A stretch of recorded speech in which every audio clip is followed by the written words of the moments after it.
Okay, guys, we are live. So, for those listening at home, welcome to the Live from the Sword Coast podcast. My name is Kevin Madison, and I will not be your friendly dungeon master this evening. Tonight, I am going to be a lowly player in a campaign run by Adam, and I will do no further introductions and pass over the mantle to you, Adam. Why don't you go ahead and do introductions for us? Hey, yeah, I'm Game Master Adam. We're back in Barovia. It's been a month, but hopefully we can get through this house that we're stuck in. I have wonderful, weird players, so that's fun. I'm kind of glad that I have a tabaxi and what is Canuck again? A bugbear. A bugbear. Yes. A bugbear. So and whatever Kevin is. Yeah. We're not entirely sure. We're You mean me or my character? Both. So yeah, I'm excited to get back into this. And I forgot to mention last episode was brought to you by the Mists of Barovia. If you're ever sick of your life, just step into the Mists of Barovia and they'll take you away. That's a word from a sponsor. Nice. So yeah, I'll pass it to you guys to introduce your characters again, since it's been so long. Chad, why don't we start with you? All right. I am playing Kills the Sky, a Tabaxi Ranger. I keep picturing Panthro from Thundercats. No nunchuck for me. I bought what do you call it? Tank car with a convertible tank car. If we can find one, I will use it. Absolutely. Nice. Dave, how about you? Who are you playing?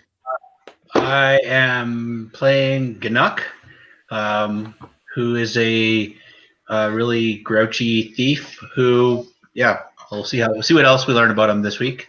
Okay. And I am playing Boriza Karloff, who is a human druid who is can both talk herself into and out of trouble. So far, mostly into. We got ourselves. We haven't gotten out of anything yet. So Yeah. So yeah, last session, you guys made it into Barovia through the weird gates with the beheaded statues. Mm-hmm. You heard sort of werewolves or wolves in the mist, some sort of creature in the mist that lured you forward. You met a strange man that gave you a ride who spoke of Taroka readings and got a little freaked out when he pulled the Dark Lord card. Dropped you off in the village of Barovia, and now you guys have made yourself your way into a strange house because these two children were kind of asking for your help. Mm-hmm. And you made your way all the way up to the second floor before you started to hear a baby crying on the third floor. That's where we left things off. Mm-hmm. So I don't see the map right now. There we go. Yeah. Genius. I have changed your token, Dave, to be a kind of a zoomed-in version of that creature, but I didn't want to switch it out because I think if I switch it out, you'll lose your fog of war, like you'll lose your map. I don't want to take that away. We'll do it on the next map. Okay. All right. Now, where do we hear that baby sound again? Was that in this room over here? I think you opened the door and you into on the wrong page into some sort of conservatory. It has like musical instruments and stuff like that. So you had been hearing a what was it? What was the instrument you were hearing? Harpsichord. Harpsichord. Creepiest instruments. Yeah. The bog standard creepy creepy music. Also hipster music, I guess, but so yeah, as soon as the harpsichord stopped playing when you opened the door, that's when you started to hear the baby crying from upstairs. Mm-hmm. Okay. I think something fucked up about my spells between now and last session because I seems like the spells that I had prepared are gone now. So I'm going to do that in the background very quickly here. Sure. I'm going to make sure I prepare my anti-baby spell. There is no anti-baby spell. Did you read Fireball? Okay, let's see here. And maybe this is as a refresher. I mean, again, this is the biggest role-playing game in the world. It's probably not a refresher for a lot of folks, but for myself, who plays a bunch of different versions of D&D, the way that we prep or pick our spells, it's the druid has to prepare beforehand, right? And then it's what my level plus my spellcasting modifier, like spellcasting stat modifier. Is that right? So for your spell DC? Yeah, no, just for how many spells I can prepare. My complement. I don't know that specifically. Okay. Yeah, wisdom modifier plus my druid level. That's how many I can prepare. Nice. Okay, so so let me do that quickly. Where is it here? So all of you start with inspiration, by the way, for your wonderful performances last time, by the way. Hot damn. And yeah, I can describe that conservatory to start things off. Gossamer drapes cover the windows of this elegant, appointed hall, which has a brass-plated chandelier hanging from the ceiling. Bolstered chairs line the wall, and stained glass wall hangings depict the beautiful men, women, and children singing and playing instruments. A harpsichord looms out from the dark, facing a nearby standing harp. Fireplace lies cold, decorated by alabaster figurines of dancers neatly placed on the mantelpiece. And I believe Oriza would probably light that fireplace. Yeah, I'm going to gesture again with my druid craft and have that thing flare to life. So as soon as it flares to life, on close inspection of the figurines, reveal several are carvings of well-dressed skeletons on the mantle. Carvings of them or actual skeletons? Carvings. So carvings yeah. Okay. And that's on the mantle again? Yeah. Little dancing figurines. They're skeletons, well-dressed skeletons. This is sort of old hat now, I guess, for us, that every time we know that it doesn't look creepy, and then we light it up and we're like, oh no, it's creepy. Yep. Yeah, exactly. Yeah. Seems to be the theme. Yeah.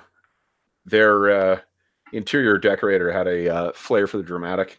Okay, so let's see here. A little Barovian touch. Yeah, exactly. It's the what do you call it? Turn of the century Barovian. Okay. Guys, cure wounds or healing word? Cure wounds is the one that work. I can actually read it. What am I doing? Sorry. You guys, I think both of you, or all three of you guys, play the 5th edition a lot more than I do. Cure wounds. I believe one, because healing word you can do at a distance. Healing word is less healing, but at a distance. Got it. Okay, and cure wounds is the up close but single target. Can healing touch, does that affect more than one person or only one person? It's been a while since I played a cleric, but I think it's okay. Person. Yeah, only one. Cap. No problem. And thank you. So cure wounds. Boom. Got that. So you guys got to stay close to this little lady if you want to get any healing. Or just, drag your beaten and battered bodies over. Whatever works. So you do know that there's a double door here, single door here. Besides this creepy music room. Mm-hmm.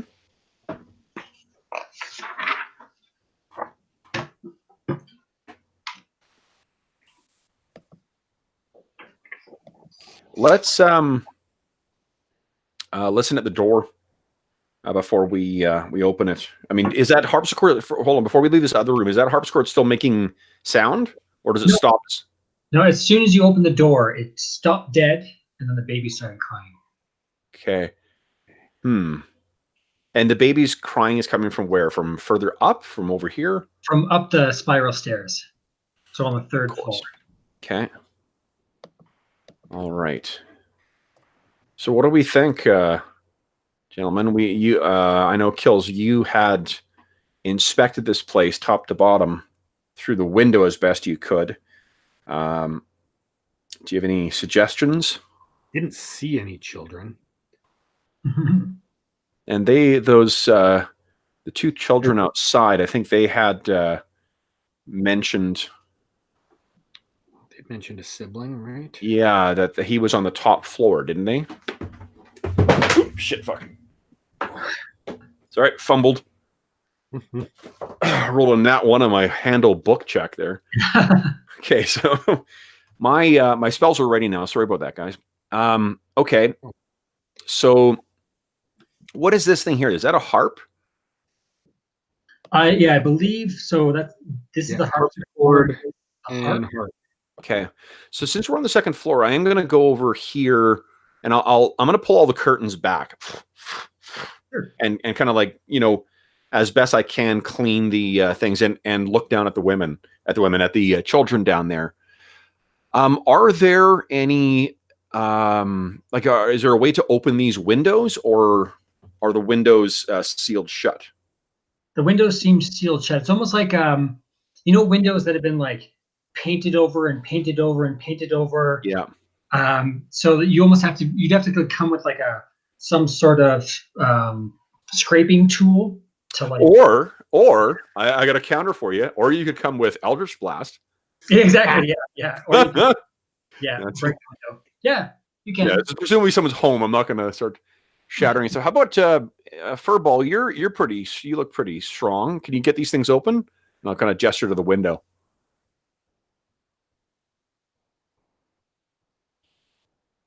I guess Furball is not a specific identifier with this party. No. But it sounds like Breeze would be like, "Hey, one of you two." Well, I mean, I know that Kills has got. I know my stats, so I'm assuming she doesn't mean me. Yeah. Are they locked? Do you want me to? They're just stuck. It just seems like they're stuck. Yeah. Like it's almost like they've been painted over several times without actually being opened. So you'd have to like scrape carefully or try to force it. But yeah, you can roll like an athletics check to see if you can pop the windows. I'd give it a shot, but okay. No. So far, 2 6s on roll 20. So we're gonna have to keep track of that today. You need to change that dice. Yeah. Okay. You're gonna like kind of force the window open. A raven kind of lands on the sill and looks right at you, Ganuk, and kind of squawks at you. And it kind of like startles you. You didn't expect it because you're so focused on opening the window. I'm going to lean forward and say to him that I speak the words or the tongues of beasts. He says, "Nevermore." All right. Dave, the player, doesn't get the reference, and neither does Ganuk. So we're going to move on. Dave, you're a writer. You don't get a Poe reference? Come on, man. Oh, Poe. I was like, I'm thinking like Game of Thrones for some reason, and I'm like, oh. I was like, no, I don't recall that in any of the books or movies. Isn't Poe the guy who created the whole weird fiction genre? Mystery genre. He created this detective fiction. Yeah. Wasn't weird fiction too? Because Murder in the Rue Morgue is his, isn't it? Yeah. That's where. Yeah, detective. That's the first detective story. So. All right. So it's apropos that there's a raven in this. Good recovery with the pun. Okay. So. Gonna lose my geek card here if I don't make some of these reference checks. Critical failure on literary references 101. Yeah, I should point. So all the everyone except for me is in the group. I should say, for the listeners at home or the viewers at home. Everyone else is an actual writer. So That's why I'm playing with my. That's the extent of my literary references. I'm trying to bring my A game with my lit references for you guys. Damn. Yeah. Okay. I'll All right. get out. I'll get out of the fantasy genre and expand back to everything else. All right. So, what do we think, guys? It looks like the stairs do continue up. I don't like the look of these the statues or the armor that stands outside these rooms. I don't particularly want to leave any of the rooms unviewed behind me. I would agree with that. There's this. It looks like there's a separate door over here as well, right near where the stair is. Mm-hmm. Why don't we? I'm gonna go to each of the different doors here. So this double door over here, and then the one over here as well. And I'm just gonna listen carefully at the door for a moment, and kind of if my companions are still talking, I'm gonna kind of hold up my hand to try and get them to be silent, so I can get the best potential chance to hear anything and possibly get advantage. Let's see here. My perception's not awesome though, so let's see how this goes. Boom, nat 1. What the fuck? Well, we'll say that the baby's crying is so loud that all you can hear is that baby. You're like, I don't like babies. I really, do not like. Okay. That's a GDC right there. Gracious DM cover. Yeah. Okay. So I listen and I kind of shrug and gesture for the. Yeah. Is it locked? Do you know? Or does it look like there's a lock even on it? I look at the ears on my companions and I say, why don't you give it a try? What do you hear inside? I'm just looking at the pictures right now, and I know like Fuzzball's got huge ears. Oh boy! Hey, you want to take your nat 20 or your nat 20? Jesus. With your natural 20, you listen to the door, and it sounds like distinct sound of books. Sound of books. Careful. All these literary jokes are about to come and bite us in the ass. Okay. Look at that. Jesus. All right. Wick's showing us how it's done. And I'm going to try the door. Right. Are you going to open it open? Like crack it open or wide open? Crack it open if it's I guess I'm testing to see if it's locked. So you crack it open. Mm-hmm. Get in there. Love it. So if we see that, I'm going to light that thing in there as well. Set the desk on fire? No, the fireplace. I may do the desk as well, too. The evening's young. Oh, on my screen, all I'm seeing is the light shining on the desk, and I'm like, wow, that's pretty good. He's going to start lighting furniture on fire. So it's clearly a library immediately when you peer in. Okay. Red velvet drapes cover the walls of this room, or the windows of this room. An exquisite mahogany desk and a matching high-back chair face the entrance of and the fireplace, above which hangs a framed picture of a windmill perched atop a rocky crag. Situated in corners of the room are two overstuffed chairs. Floor-to-ceiling bookshelves line the south wall. A rolling wooden ladder allows one to move easily and reach high shelves. The desk has several items resting atop it: an oil lamp, a jar of ink, a quill pen, a tinderbox, and a letter kit containing a red wax candle, 4 blank sheets of parchment, and a wooden seal bearing the Durst family insignia, which is a windmill. Okay. I'll go over to the windows in this main area here, and once again throw the curtains aside just to get light in here, some natural light. I take it those kids are still waiting outside as well, right? Like, or at least last we saw them. So you're going to throw open these? Yes, please. Yeah. So looking at the back here, you don't see the kids because they're in the front. You saw them like you look down from the conservatory. Yep. And you could see them kind of standing near the front stoop. Okay. Out the back, you just see like Barovian houses, like weird shaped Barovian houses. Okay. Can we get a general sense of what the titles are in this library? Yes. Like what kind of books they're collecting? Yes, you can. A player finally asked a useful question. I feel like we've let you down so far, Adam. Some of the more grabbing titles are Destruction of the Dusk Elves, Mm-hmm. Alchemical Secrets Best Left Unknown, Mm-hmm. Blades of Brass by Walt Whitworth, Ways of the Wild Folk, and Political Theory in Dismal Days. The one on the alchemy risk things best left unknown.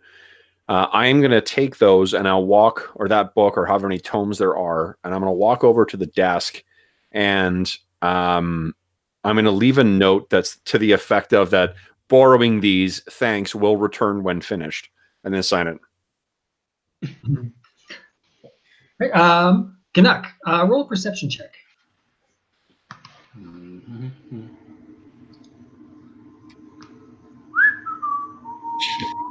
You are not doing well.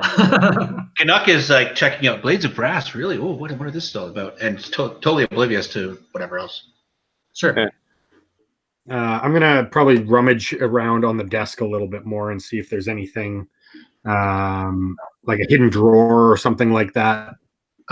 You find not really a hidden drawer, but it's just a small, because there's a bunch of like a writing desk. It has a whole bunch of little drawers, Mhm. and in one of those little drawers you find a iron key. Yeah, an iron key. Keys are always useful. Mm-hmm. Do I get a sense of, like, is it a door key or a desk key or something like that? Like, is it more for like a chest lock or a? It seems like it's of a size that it would probably be a door, or possibly a larger lock on a cabinet, maybe. Okay. There's a room still on this floor that we haven't explored. We passed by a door when we came up the stairs. This is only a single door, but perhaps something leading towards the servant chambers or something, because you did have a dumbwaiter that you had rigged last time. What's your passive perception, Kills? It is 13. I thought so. You notice. See if I can bring this secret door. Oh. Interesting. Oh, the other room exposed itself. Yep. Just as an FYI. The room down here. like that one? Yeah, those two, they see, I don't think we actually went in there, and it looks like there's a staircase we can see over here now. Oh, really? I can't see those. Oh, well, yeah, I can see in here and here and in here. Yeah. I'm going to pretend like I don't, but just Adam, FYI, those things are visible to me. That's funny. I did spot a secret door here, so I guess I'm gonna try to figure out how to open it, because usually interesting. You just kind of notice that. We'll say that the shelves, all of them sort of line up perfectly, but you, Kills, notice that the last bookshelf kind of just doesn't quite match up at the top. And you can see sort of like a little bit more of a crack in between the bookshelves. Okay. And you notice that if you kind of give it a glance, it's one of those like pull a book or pull a bookend kind of thing, and it releases the lever or the latch. Okay. Can I spot anywhere where like dust has been more disturbed than somewhere else? Yeah, yeah. Well, let's see. Oh, it's disguised as a red-covered book with a blank spine. Hmm. So All right. Well, I'll give that a tug. you See give it what a happens. tug, and the door swings open. Oh. So, bookshelf swings open, hidden hinges squeak in the gloom. Dusty shelves line the walls of a cramped room packed with tomes, some decorated in runes and ominous symbols. A heavy wooden chest with clawed iron feet stand against the south wall, its lid half closed. Sticking out of the chest is a skeleton in leather armor. 3 darts are stuck in the dead adventurer's armor and ribcage. Hmm. Ooh. 3 arrows, did you say? 3 darts. 3 darts, okay. All So, right. I'm going to draw my short swords as my favorite enemy is undead, and I'm not going to immediately believe this skeleton is a dead adventurer. Hmm. roll a perception check. All right. You like your cat's eyes, you would have a good advantage. Nope. If you are you letting us know that this is going on as well? I think I would have notified. Well, I would have told you about the secret door. Okay. Because I'm occupying myself with this one book and just leaving my smartass message. Because what I can do is, if you're concerned, like if you let us know what your concern is, and I'll give you the role playing excuse for it. Because if I walk around the corner here with Fuzzball and I see you've got your swords drawn, I'll kind of give you a look of like, is something in there? What's going on? So to you guys, you basically heard a creak of some secret door opening, and then Kills audibly drawing its sword. Yeah. So what I'll do is I've still got my staff with me. I'll gesture and my hand will kind of my eyes go like all black, and my hand is surrounded by this like purplish lightning that kind of is like tracing its way across. My hand is still clearly visible, but just it's tracing itself across as if I'm going to unleash some unholy power. And I'll kind of gesture towards the open kind of passage there, and wait for what Kills, if you want me to toss an Eldritch Blast down there or what. Right. what are you doing, Ganuk? Well, there doesn't seem to be a whole lot of room, so I'll just wait and see what happens. You're cool. There's a skeleton in here, some sort of corpse near a chest. Does it concern you? In this place, I don't trust the dead to remain dead. So I'll just unleash my Eldritch Blast on it. And do you need me to roll to hit on this, or is it automatically going to hit? So you're shooting the skeleton? Yeah, I'm just going to blast it just to make sure that it's not getting up. Yeah, roll it to hit. Oh, wrong thing. That's what my power is. Roll the attack. Roll a description. 15. So the Eldritch Blast hits the skeleton, and the skeleton kind of falls apart a little bit. But other than that, nothing happens. It like rattles the skeleton. Okay. I'll let the power dissipate from my hands, and I'll look at him and kind of like, satisfied? I will nod, indicating I am, and then I will kick the skeleton away from the chest. Kill it again. So yeah, you kick the skeleton away from the chest. Its head gets kind of caught in the lid. But eventually you kind of like get it away and the lid closes. Okay. Yeah. I guess since it was open, and you said I saw the darts in his chest, I'm going to try to use my sleight of hand to ease the chest open with my sword. Sure.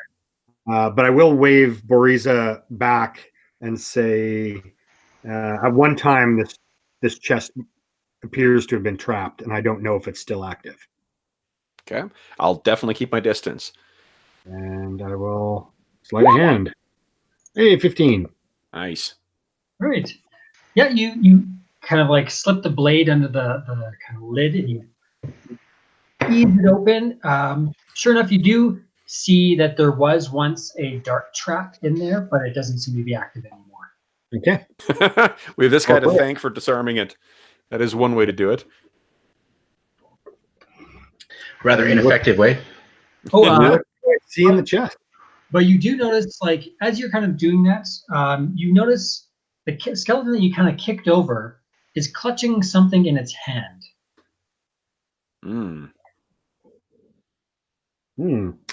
I will kneel to take a closer look.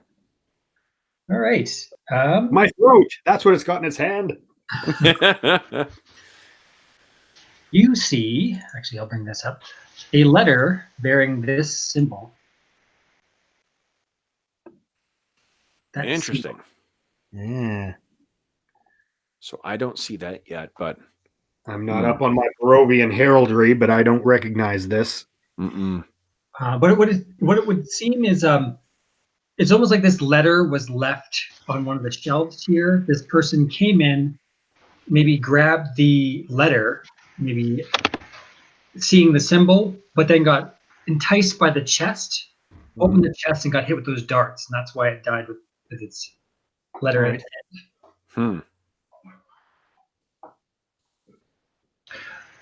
And so the owners of the house didn't know that there was a dead thief hiding in their secret door I don't know. until it turned into a skeleton. How long has this place been vacant? I wonder. Maybe they didn't know they had a secret door. There's that.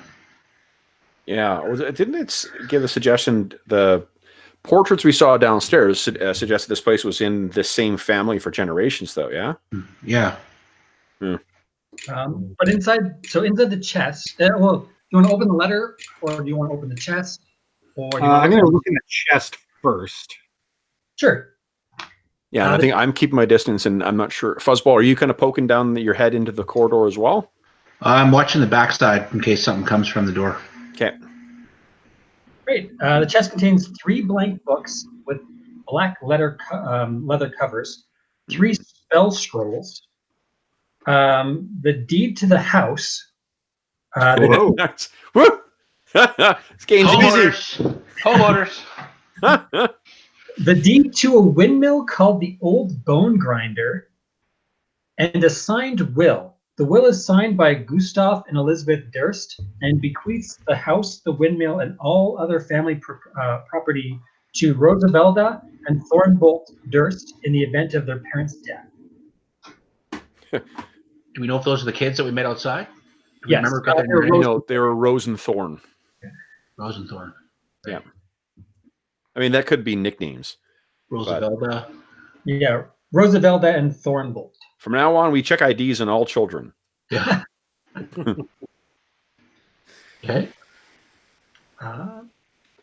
Some titles catch your eye, Bariza, on the shelves. One is like In the Light of Osiris.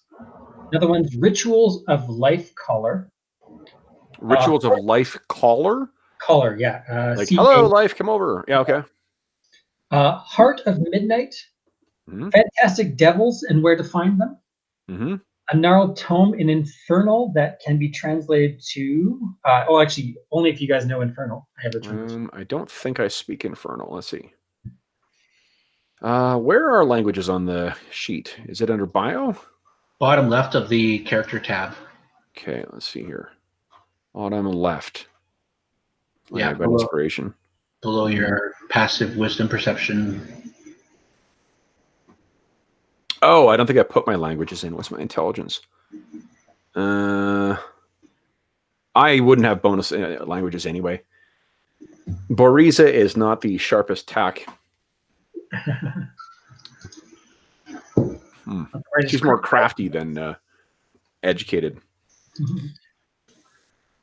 Okay. Well, I've got that alchemy book seemed to be the one that was of particular interest to me. I've already, I've learned enough in my young life about pacts with the infernal. So I'm going to give that one a little, maybe like a little chill goes down my spine when I see that, but I'm good not seeing that any longer. What else? So however, her greed is going to get a little better of her and say, Kills, what's in the box? Paper, and I'll bring out what I found. Okay. I don't think I've got mage hand, so I can't do a funky carry it over thing. No. Okay. What's in the box? Yeah. What's in the box? Okay, so I'll take a look at the letter. So the letter's got that. You said it's got that crest on it. Oh, I forgot to. So you did find 3 spell scrolls. Did you want to? Yeah, let's. Those? Sure, we'll take a look and see if those are druidic or otherwise. So these ones actually do look authentic. No, not authentic. Druidic. Well, I was just saying, like looking at everything, these look like actual authentic spell scrolls. Okay. I'm saying. Not that kind of carnival bullshit we get. If I've got that feat that allows me or teaches me a couple warlock spells, does that allow me to actually cast warlock scrolls as well? I believe so. I think as long as they fall under yours, if you can eventually cast them as spells, I think you can cast them as spell scrolls. Holy shit. But the scrolls are Bless, Protection from Poison, and Spiritual Weapon. I don't think I can cast any of those. Bless, maybe. What was the other one? Sorry, protection from what? Poison? Poison. That one I might. Let's see. You may need a I was saying Bible thumper, but that isn't right. This is the realms. What Necronomicon thumpers? Protection from poison is not on my spell list.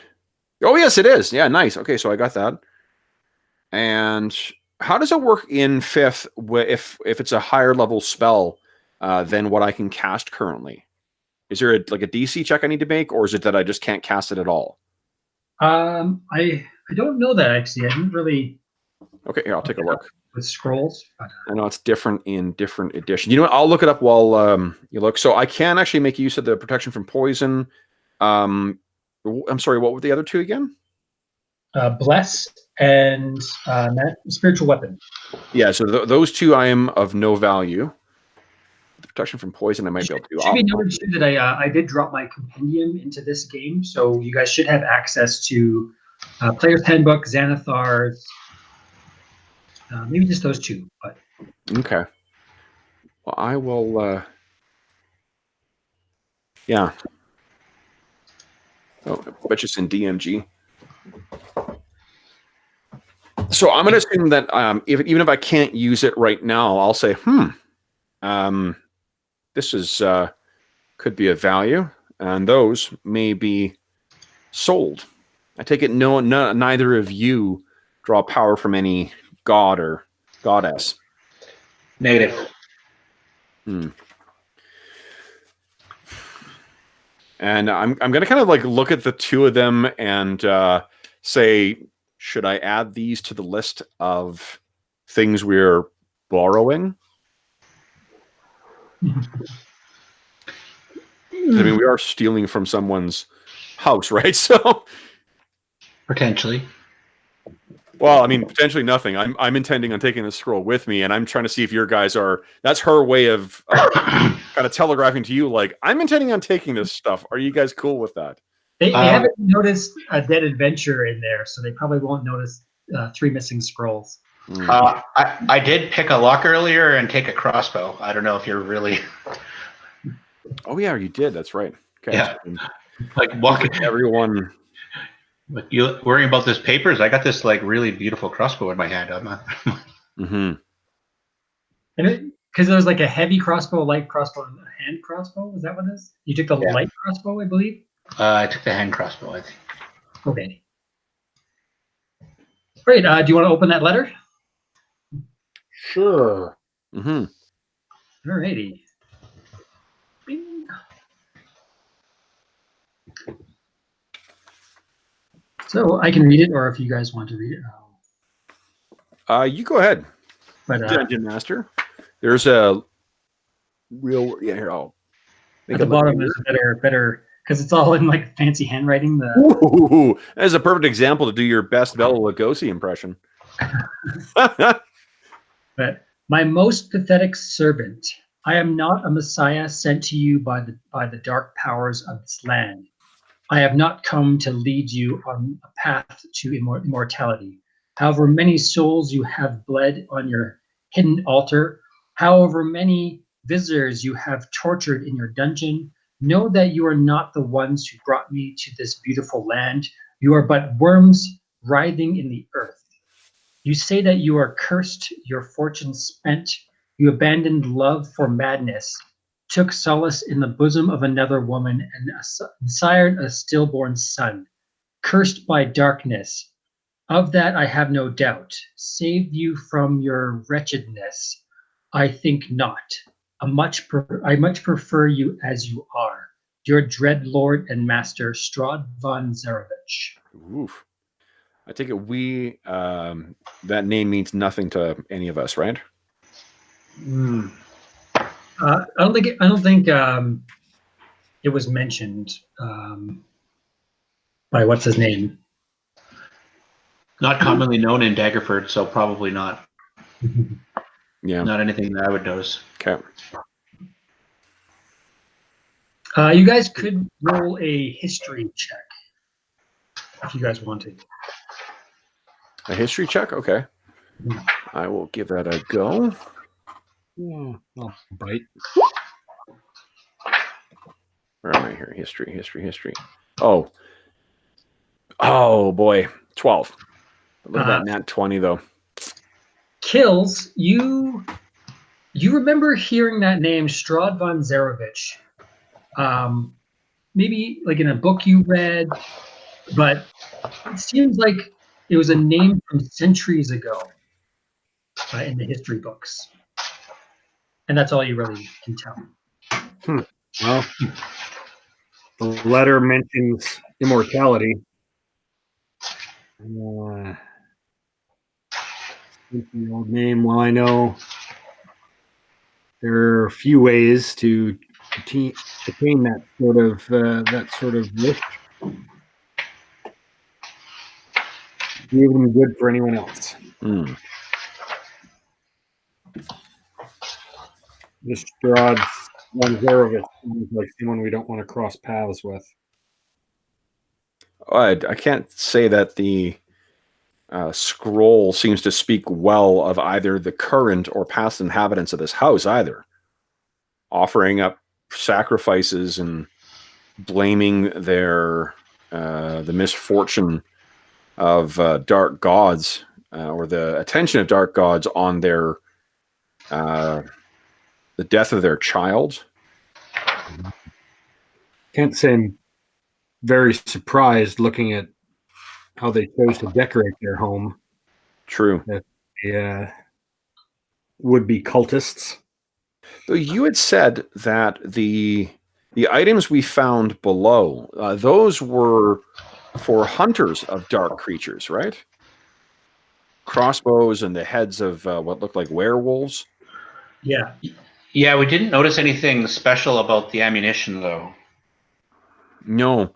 So maybe this turn towards the worship of the dark and trying to curry favor with this Zarevich fellow is something of a more recent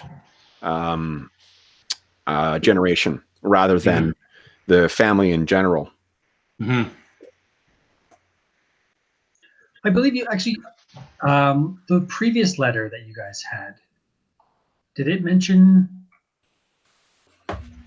It mentioned Zarevich, I think. Let's take a look here. Yeah. Ba-ba-ba-bum. We know that Arena is somewhere in town. Holy men call upon their power. The devil may be contained in the walls. Blah blah blah. No mention of Zarevich in here. Okay, yeah. I just double checked. Yeah. So this is the first time you've seen the name Strahd von Zarevich. So I've got an answer on spell scrolls as well too. So basically, if it's above my level, I have to make a DC 10 plus the spell level check using my spellcasting ability. Okay, so you're proficient. So DC 12 check. Right. Yeah, so that's not bad. I mean, I think I can. I mean, it's about 50-50 chance of making it at this level. So, okay, and that's only if it's above your level. It's not always. All right. So, Great. So there's the spiral stairs, and there's the door over here. So it's weird that was there anything else in that box apart from the spell scrolls and then the this thing? These journals. Yeah. I would have handed them all to you. And okay, who the author of the journals? Is there a name in it somewhere? You may have said this before, Adam. So I apologize for making you repeat if you do. So what you can tell, kind of looking around, is well, not looking around, specifically in the journals. I want to know who wrote them. You come across Gustav. What's his last name? Just said it. Durst. Durst, yeah, Gustav Durst. Okay. Are there any references to to the rituals and whatnot that he had been that he read that are referenced in that letter? Because the spells that are on those scrolls, those are all something that they come from a divine source, which makes me think that whoever wrote these, they may be, like you said, kills cultists who actually draw some power from some being, or at least some divinity. Is there any reference in here, to sort of corroborate that this is an actual, someone with actual power from some dark force, rather than just some idiot who's cutting up people and trying to get the favor of Strahd? Make either religion or arcane check. Okay. Let's see here. Whichever you're better at. Arcana or religion. Arcana for sure. Boom. 19! Oh, boy. We're on fire now. So as you're kind of flipping through these books, there's something that feels off about them. And you're getting the feeling that they're all just bogus. You feel like they're all fake demon worship. Like you've kind of heard about real demon worship. Actually, with my warlock one, I think I'm intimately familiar with that. But you're like, this doesn't seem right to what you've maybe heard of. Just Breeza, do you say anything about that? Yeah, no, I'm gonna. The way I'd phrase it, I think, is that I don't know what the source is of these scrolls, because these do seem to have actual power, but whoever is the author of these and kind of gesture at the journals, they're frauds. People think I make my job look so easy. It's what the fuck was that? An old tab. And they talk. Oh my god! Wow, that was crazy. Speech to text. That's awesome. Apparently, but you can kind of see, because you have these, divine scrolls, that maybe someone was a practitioner of these divine powers, and then someone, maybe like a snake oil salesman, someone tricked them into reading these cult books that are bogus, that have no power, to steer them maybe away from the power that the path that they're going down. Or what if Strahd von Zarevich's letter is saying that whoever was living in this house is feeling like they're tortured, and like they're cursing that they were whatever, some kind of evil came upon them and they were cursing it, and maybe they were at one point a good family and had some kind of divine connection and or hunted monsters and whatnot. And like you're saying, maybe this is all a front to make it look like they're happily wedding the dark side. Hmm. Yeah, I don't know. It doesn't. I can't fathom right now why they would want to fake this stuff and then set up an actual. Hold on. Are you saying that Adam, that the people who wrote the journal, they seem to be writing it in earnest, but the rituals that they're enacting seem to be bullshit? Yeah, like you see a lot of like Okay. Yeah. yeah, it's like they are total believers of whatever they are writing or These talking about. are, yeah, got it. These are like ginger can cure, diabetes types. Yeah, so Okay. whatever led them down this path. Got it. So these are, it's even less pitiable because they're not. It's not that the journals are frauds; that these people are fools. They're fools who were led along a path towards easy power that led nowhere. Mhm. I'm not. So it may be a blessing that those children have been left as orphans. Mhm. But there is a clear reference to a stillborn child, though, right? Yes, there is. Are there dates in the journal? I guess we don't know what the date is in this place anyway, so that probably won't afford me any useful information. We know. Was there a date on the burgomaster's letter? Oh, good point. Yeah, and it was like today, right? Yeah. Very recently, yeah. Well, you could tell by the dead person that you found the burgomaster's letter that they'd only been dead for a couple days. Yeah. Got it. There's no date on the text of the handout, but Yeah, I can't think of another opportunity we would have had to ask. We didn't ask the kids about the date. No. So yeah, Excuse me. You abandoned love for madness, took solace in the bosom of another woman, and sired a stillborn son. That's the reference in the letter. So Plus, abandoning the love of the two children here, and so two comments on that. Who knew that Strahd von Zarevich was so fucking puritanical? And secondly, isn't that what Strahd did? I know my character doesn't know that, but like, whew. When he's got the pot kettle template. Jeez. anything else back there? I don't think so. No. Should we carry on? The baby's still crying upstairs, and Yeah, are we still hearing that crying baby? That's a little unnerving now, knowing that it's a stillborn child. All right, undead stillborn child. So as we're leaving, I'll look down at the skeleton and I'll shake the head and I'm like, "You're a fool, robbing from or stealing from fools," and then make my way over to join my companions. Now, again, I like Adam. I don't think you intended it, but for some reason, I'm able to see all those rooms.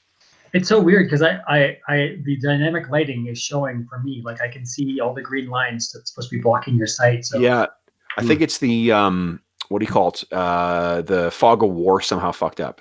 Okay. Yeah, I can see this room now and this room. Yeah, that's but weird. I can't see whatever Kevin pointed out over there. Mm-hmm. Yeah, I can see that.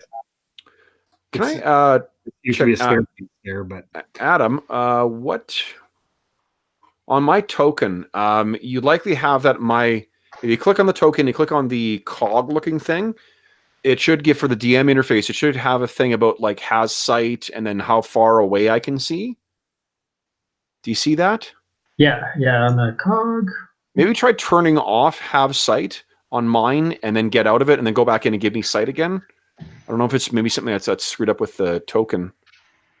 And I can still see those things because it's been revealed by Fog of War. Mm-hmm.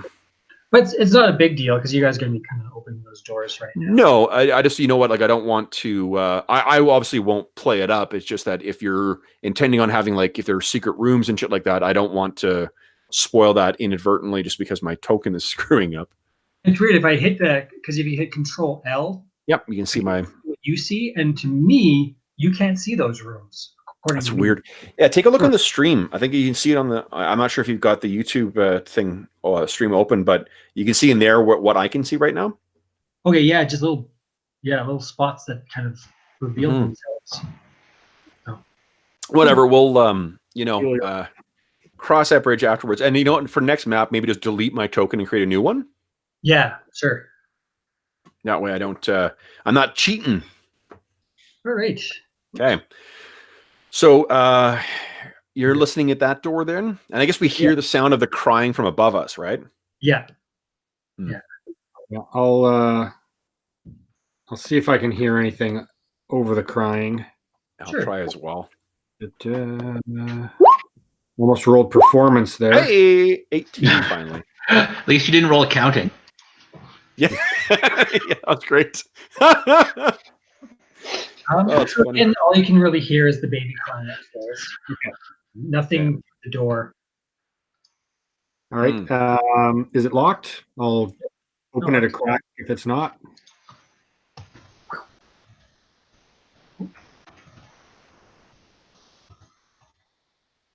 Not letting me do it. There we go. Okay.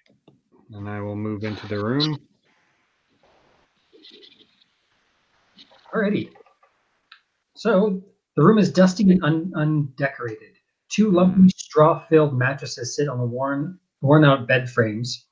At the end of each bed are footlockers. Servants' uniforms hang in an open closet. So the closet is actually the door has been removed, and you can see servants' uniforms hanging in the closet. Okay. Do they seem like they've been worn recently, or is there like dust on them?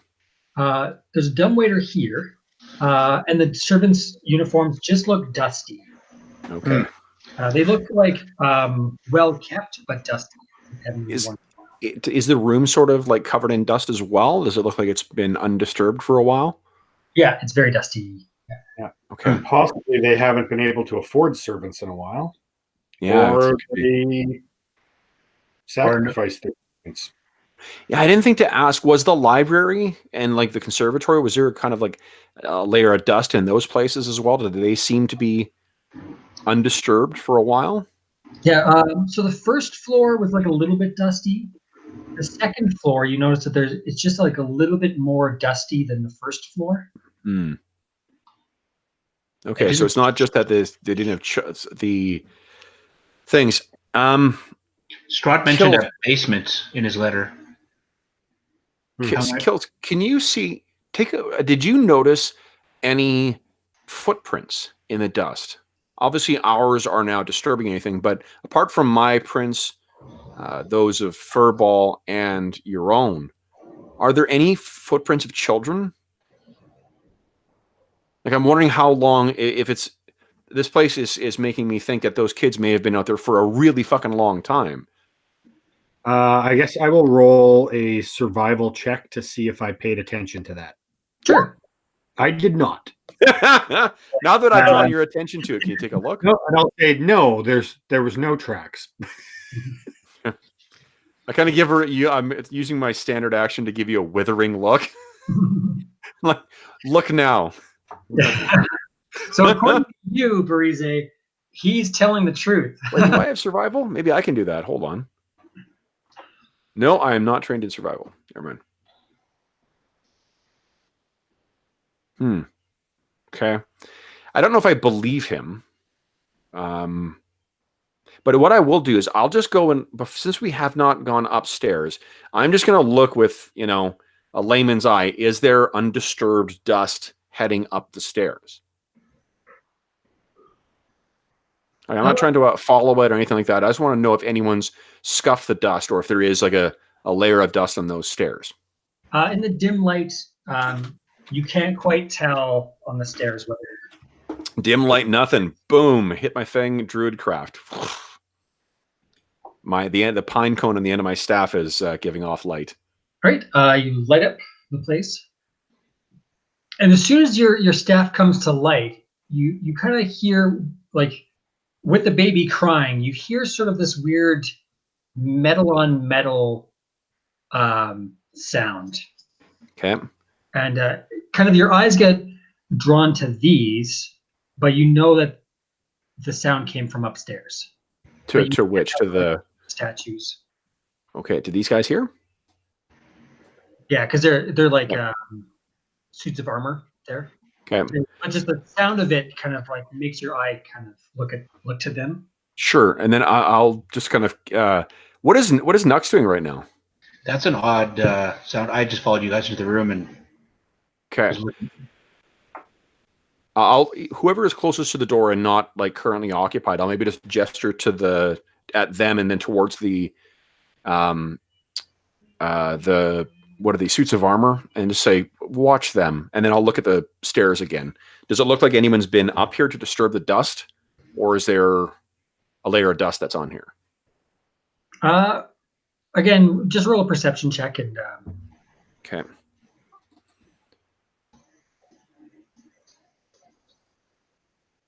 Oh, nice. Looks like nothing's disturbed these stairs in a long time. Okay. So I'll gesture to Kills, because he seems to be the one who's been fairly, he found that that hidden room. So I'll say, what do you make of this? Nothing's gone up these stairs, and how long now? And gesture at the dust.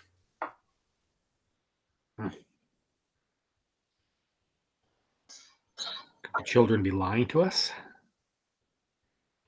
Are they children?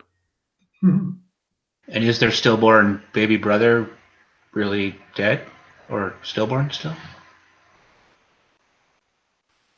It seems as if, this is the path we've chosen, so we'll see it through to the end, but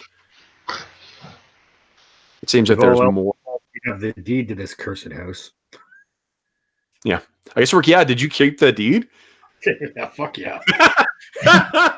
It's mine now. Hey, kids, I got some good news and I got some bad news. You don't need to worry about your house. The bad news is it's not your house anymore.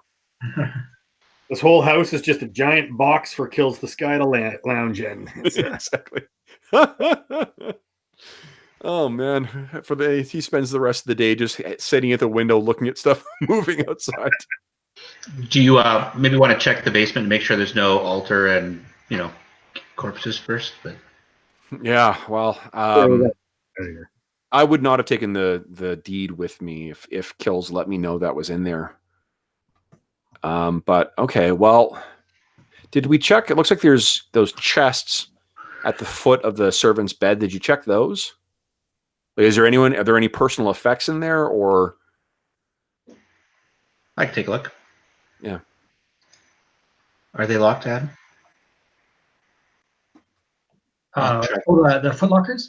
I'll check this one first. Is it locked? So you open one, doesn't have anything in it. You open the second one, and there's a strange.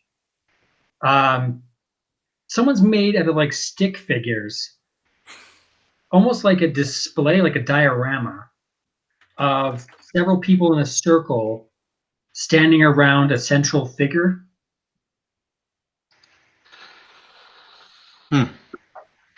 Does it look like any of the rooms that we've encountered so far? Like No, so it's just setup wise. You can't really tell like room features. It's just like a central figure with a bunch of other stick figures facing it. Okay. That could be anywhere then. There's lots of open spaces in this house. Mm-hmm. Okay, so this does seem to support your thought there, Kills, that they haven't had staff for quite a while. There's no clothing apart from and no personal effects in here. Aside from the uniforms that are dusty. Yeah. Are the beds made? They look like that, how they look in the picture. Okay. So it looks like someone left this in kind of a state of disarray as well.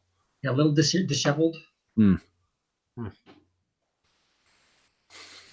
Now, before we head up, Kills, or either of you, I don't. You know what? Which, like in a metagame thing, I know Kills is a ranger. What's Nux again? Is he a rogue? Yeah. Oh, okay, so you guys are both sneaky. Do one of you guys want to like reconnoiter the top of the stairs before we make our way up there? I was going to say I will, but I'm not using the damn roll 20 anymore. I haven't rolled higher than a 6. I don't know what's so hard. Chad rolled 2 nat 20s. Yeah, he took all the nat 20s for the day. Yeah. Look at that. Another decent roll, too. Okay. So kills your stealthing and going up the stairs. What? I guess I should move your. Where's your token? Oh, you're blending in so well. Ooh. Right. So, Run up the banister anime style with my arms dangling on me. With apparently a giant green fart coming behind you. What is that? I don't know what it is. I clicked on the wrong thing. That's awesome. I was like, There seems to be some kind of greenish gas emitting from the cat. No one feed him cheese anymore. There you go. There we go. Okay. Yeah. That was great, Adam, though. I was trying to drag him over that way. That's why the green. Yeah, going up the stairs. You're being quiet and stealthy. At the top of the stairs, we'll see. Here. I think I'm seeing things I'm not supposed to be seeing again. Oh, uh-oh. I'm not seeing anything. So whatever you're doing on my end is working right. Seeing something in a bit of room here, and in here. It's so weird. Yeah, it's probably just a bug, but I don't see any of that. What is this bit of business right here against the wall? Uh-oh. So, there you go. You reach the top of the spiral stairs at the 3rd floor. The air is dustier up here. Oil lamps are mounted on the oak paneled walls, which are carved with woodland scene of trees, falling leaves, and tiny critters. A cobweb suit of armor stands facing the balcony railing. And I am going to roll initiative. Fuck. Kill you all. See if I can find. Uh-oh. He's looking for the button that is kill PC. Oh. I thought you disabled that before you handed over to Google. Yes. Uh-oh. What? So what's your AC? Who kills? It is, I think, better than 20. Hey, it's 16. Look at that. Nice. Right. So metal scrapes against wood. A fist swings up your head, but you dodge its grasp. It's the armor, and it draws back its fist for another blow. Roll initiative. Fucking armor. Hopefully not the armor on the 2nd floor, too. Are we all rolling initiative or just kills? All of us. Hell yeah. Where is his initiative? Where am I here? I like rolling initiative. If we just touch the initiative word, is that... Yeah. Is there a turn tracker? Yeah, if we touch our token, there should be one. Oh, Adam has to open it up. Can't do it on player side. See, look at that. That's a solid 2 right there. Then I don't know why it's... let's see if I can show you how it's done here. Once I find initiative, I'm failing my perception. Oh, here it is. Here we go. Okay, so let me... right here. There, I selected it. Okay, and here we go, Dave. Ready? You ready to see how it's done? Bum! 6. That's pretty solid. Well done. Well, that's so good. Low. I rolled. You actually rolled 2 better than me. So yes, I know. Good. I assumed your dex was better than mine because you're a rogue. That's so good. Originally. All right, so I'm the only one, guys. To make it show up in the turn tracker, you may need to select your token and then click on initiative. Oh. Alternatively, Adam, what you can do is just right-click on the token and click on Add Turn, and then just manually enter whatever their initiative score was. And just next time, we'll remember that we select your token. Yeah, I'll do that in a sec. As soon as I bring this to the token layer. He's very busy killing us. Oh. So plotting and planning, as any good DM should be doing.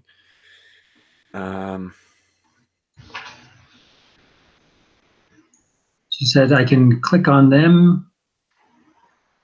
Yeah, right-click on them, and then it should say Add Turn, and then it'll add it right in there. Yeah, and then you can go in and manually adjust the numbers, and then once everyone's in, you can go at the bottom and click on Arrange Descending, and it'll put everyone in order. And then you can just click click through turns as we go. Alrighty. Yeah, it's pretty awesome. Cinco. I love me some Roll20. There we go. Hey. Animated armor. That's what. All right. Well, How come it sorted and put me ahead of Barise? She got a higher number.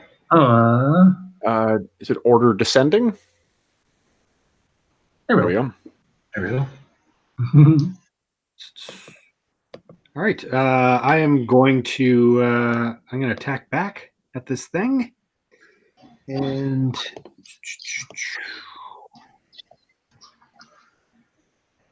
I believe as a bonus, it's a bonus action to use your offhand weapon. Yeah, it's yeah. And you don't get to add your strength modifier to the damage. Yeah, not at this or level. dex. Yeah. So that's probably going to miss, but I'll try my offhand. Nice. That one hit. Oops. I'm out of control. I'm a stabbing machine. For whatever reason, it's not adding my damage in right away, but I will just quickly roll a d6. Are you? So 4 points of damage. you rolled Is a the 9. damage type entered in the attack? I thought it was. You rolled Yeah, a so- 9 and a 15. D6 slashing. If you click on the cog, it'll open up. Yeah. Is the damage? Is it ticked next to damage? Yes, it is. That's weird. Roll20's posing all sorts of fun problems today. Oh well. So your blade clangs against the armor, but it doesn't seem to do any damage. And you guys hear that from downstairs. You guys And I will call back. I'm not alone up here. Interesting. Okay. We'll see how good of allies I have, I suppose. Well, let us know when it's safe. Yeah, really. You got it. You got it. Alrighty. So Okay. that's Kill's turn. It's to Barise.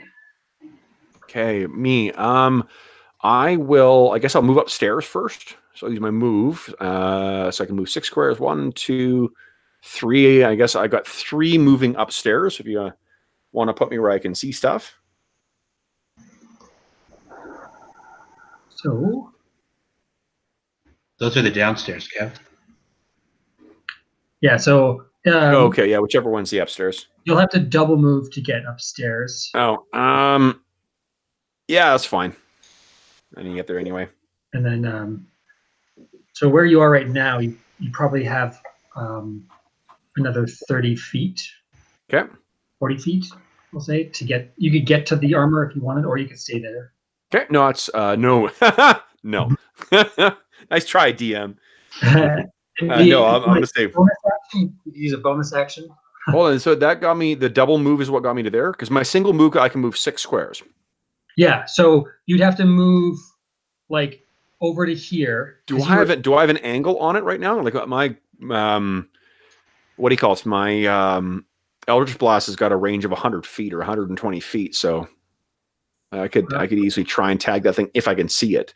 You already moved. Well, to get upstairs, you'd already moved into your double move. No, but like from where I was, I could have gone. Let's see here. Let me see if I can count it out. 1, 2, 3, 4, 5, 6 puts me where I am, which is a single move. It'd be 1, 2, 3, 4, 5, 6. Yeah, so 6 is a single move for me. I got to move a 30. So, like, can I take a shot at that thing with my Eldritch Blast then? No, like because you wouldn't be like you would be. I'll draw you. I'll put you where you would be after moving 6. You would have been. Because I can actually move myself from where I was.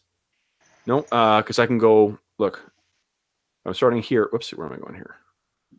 Here So I can that go first mark is your 1, 2, 3, 4, 5, and then 6 will be one more up. You can't move diagonally like that. Not I with the can't. spiral stairs. If it was like more open map, Even then, I could move 6 to right where I am because I'd go 1, 2, 3, 4, 5, 6 puts me right there. So it does that put me at the point on where you had me on the here? so I'll move myself. I can actually see it now. So, yeah. I'm not really fussing. I don't really belabor the point. If you're saying I can't see him, then that's fine. I'll just move up a little bit more then. yeah. Okay, that's fine. Actually, I'm not going to move that far up. I'll just go right there.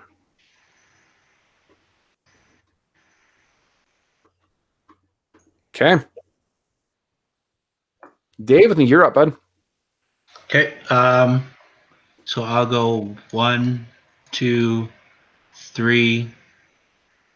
Is that 4? I don't know if I can't see anything else. And I'll move you to the next map. So that's 4. 5, 6 would be right in between Kills and Breezy.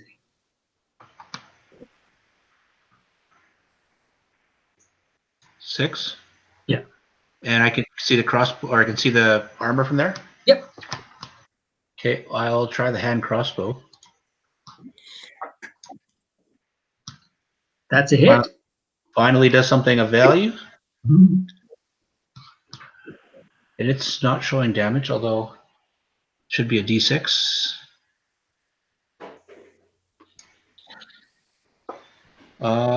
Do you get your dex on a crossbow? I'm not sure on damage. I never use missile weapons in 5e.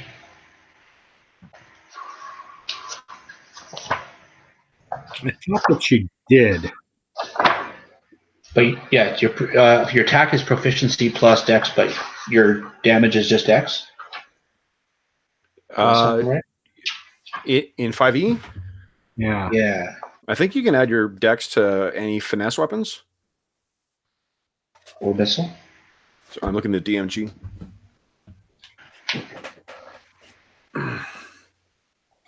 Isn't that the thing they changes that so like finesse type weapons aren't penalized just because your strength isn't higher? I thought that's.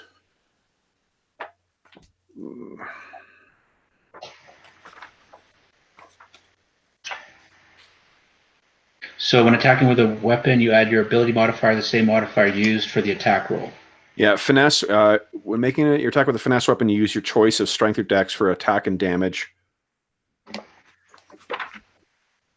Yeah, so so for me it's dex. This is dex and dex. So an extra plus 3. So A 3 for 3, so 6 damage. Yeah.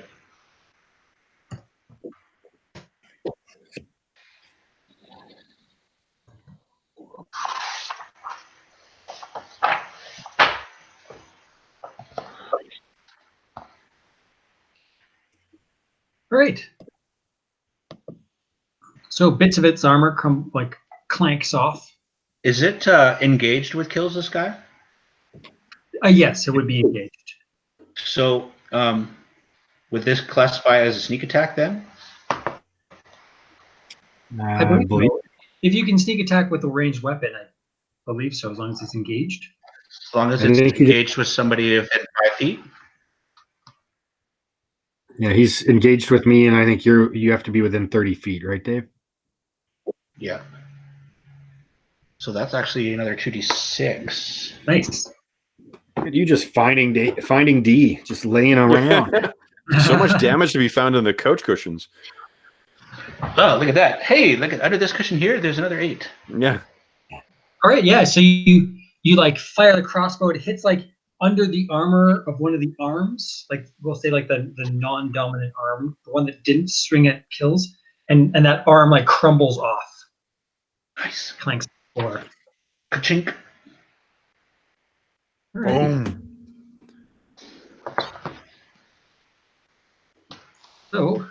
the armor's turn. It's going to take another swing at kills. And it gets a double attack. Actually, I can give it just a single attack because you took off one of its arms. So it hits you for 5 damage. No, I don't like that. So like a big like metal fist goes clang against Kill's face. Adam, I think I only did 1d6 damage. Sorry. I confused the bugbear surprise attack. Oh, you're supposed to only do 1d6? Yeah. All right, we'll keep the 6 and take out the 2. All right. Well, could have re-rolled it, but sure. Great. Back to Kills. All right. I will attack him again. See what happens. Primary attack. 18. Hits. Excellent. And I'll go again with the offhand. 14. 14 doesn't hit. Okay. So that is 1d6 plus 3.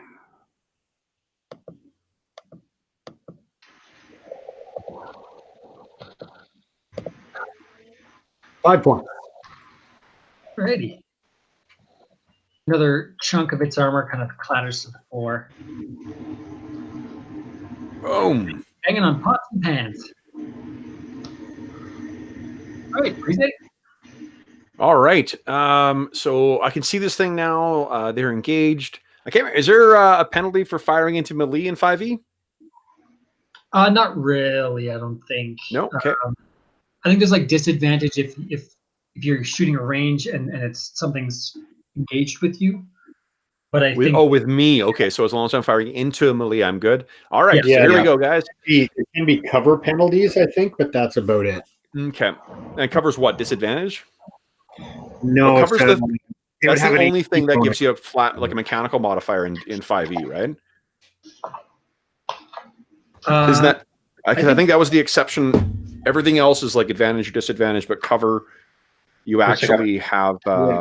Additional Something hit. that cover gets a bonus to its AC. Yeah, it's that flat modifier. So let's see your cover. Cover is even with a +2 AC. So that hits either 13 AC if it's got cover, or hits 15 AC otherwise.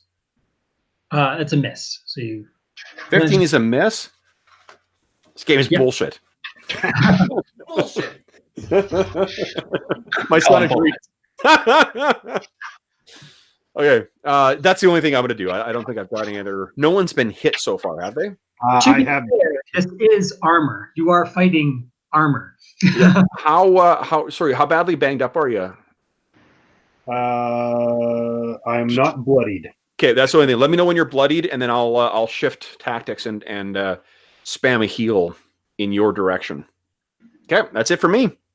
Great. Good luck. Hold on, no. I got one other thing I want to do. Go ahead. Sorry, I lied. Because I think I can do this as a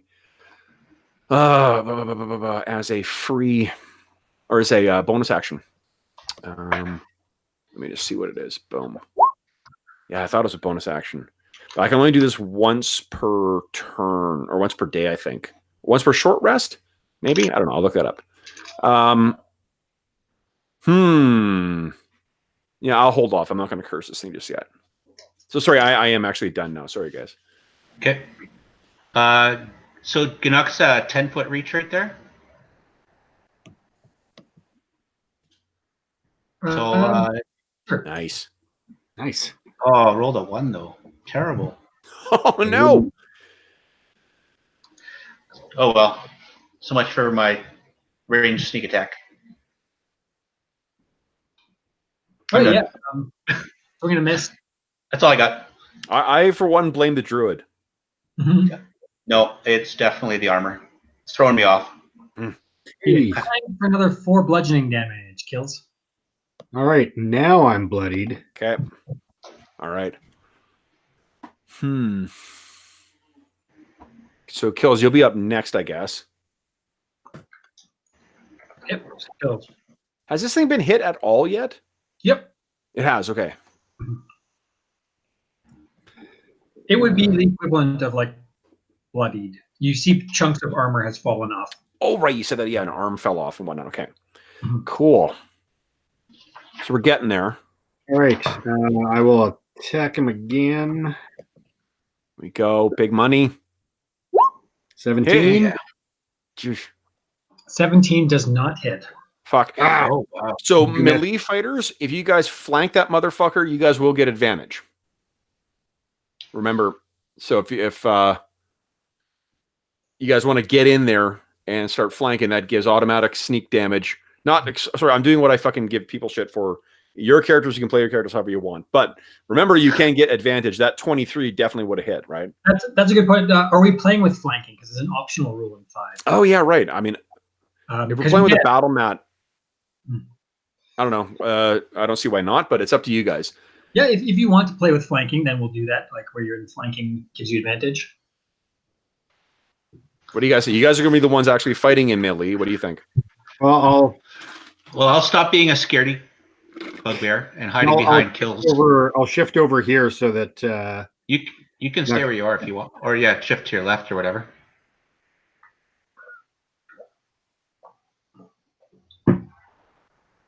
Okay. does it you have to be directly opposite for flanking?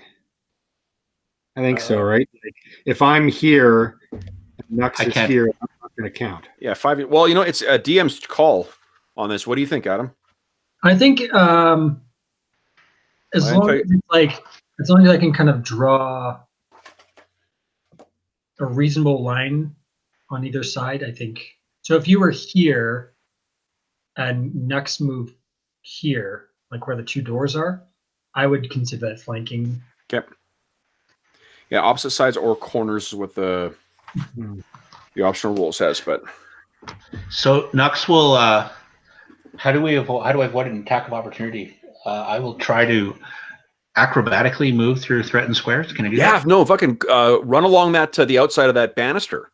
And you're not so you're moving from threatened area to threatened area, so you're still engaged. So I think as long as you don't move away from that threatened area, you don't get an attack of opportunity. So once I move into a threatened space, I can move within the threatened space. You should be able to move like that, but you're Okay. engaged with it. You know? So I don't have to do an acrobatics check then. No. Okay. Nice. Oh well, I was going to do it anyways, but I'll save it for later. Okay. So Kills missed. I guess is me then. So if Kills is a little banged up, I am gonna. Oh, it's fucking Cure. Shit.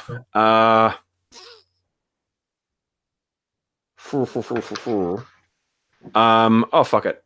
No guts, no glory. My little banged up cat is getting hurt. I'm gonna shift over there, and then I'm going to boom hit you with 9 healing. Nice. Back to full. Nice. Okay, and let's see here. I think that's it for my actions. I'm not going to hex just yet, and I'll look up to see how often I can do that during Dave's turn. Okay, well, Ganux is going to move to a flanking position and attack with a short sword. What's that? 21 hits. Oh yeah, 'cause you're fighting with advantage. Yep. Ah, look at that. Yeah. And then, so now I'm rolling 1d6 for the sword, 1 for sneak attack, 2d6 plus 3 points of damage. Almost max. Did 14? 14 damage, yeah. Hey, Thanks, roll 20. Hot damn. Kaboom. Nice. Fuck that thing. So it just crumbles apart. You hear this like clang, clang, clang, clang of all the armor pieces. And as soon as like the din kind of like calms down, you realize there's no more screaming baby. Oh, well. Ah, there's a screaming baby trap. And actually, Ganuk, roll a perception check. I'm still reveling in the glory. I don't know if I'm going to notice anything. Oh, maybe. Performance. Oops. That's my accounting roll for today. Yeah. As I can't read the small text, so I'm clicking on the wrong skills. Canuck's too busy like doing a little jig after killing the armor. Little flex for everyone who's watching that mighty blow. So, But kills, you do remember that the third floor was where you saw the baby crib through the window.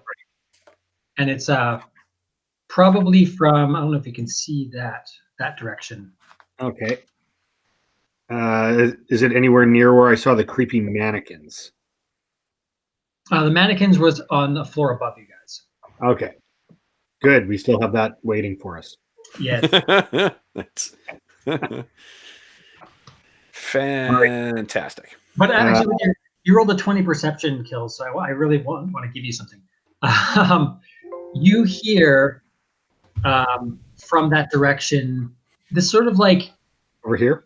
like a motherly cooing, like it's just a murmur to you, so you can't make out the words, but it's like a mother soothing, like, oh, it's okay, kind of. That's the kind of mumbling sound you hear. With a ritual version of a spell, I just have to take 10 minutes to cast it. Is that right? To not use up a slot? Yes. Okay. So maybe I'll do that. Like while if they can just wait a moment, I'm going to draw some of my, take out some chalk and draw some symbols and whatnot on the floor and work my magic. And then just, I'm going to take a look at this thing and see if there's any residual magic in the armor.